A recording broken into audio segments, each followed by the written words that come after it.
নওগাঁর নিয়ামতপুরে নারী কন্যা সুরক্ষা করি, সহিংসতা মুক্ত সমাজ গড়ি এই স্লোগানকে সামনে রেখে বেগম রোকেয়া দিবস ও আলোচনা সভা অনুষ্ঠিত হয়েছে। দিবসটি উপলক্ষে উপজেলা প্রশাসন ও উপজেলা মহিলা বিষয়ক কর্মকর্তার কার্যালয়ে আয়োজনে সোমবার সকালে শোভাযাত্রাটি উপজেলা পরিষদ চত্বর থেকে গুরুত্বপূর্ণ সড়ক প্রদক্ষিণ করে। শোভাযাত্রা শেষে উপজেলা পরিষদ সভাকক্ষে আলোচনা সভা অনুষ্ঠিত হয়।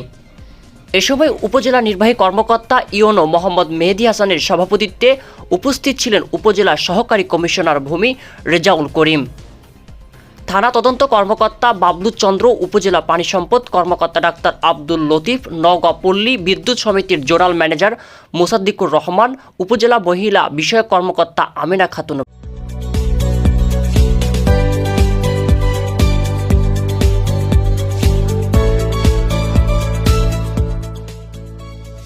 মুক্তি টিভি, গ্রাম বাংলার প্রতিচ্ছবি।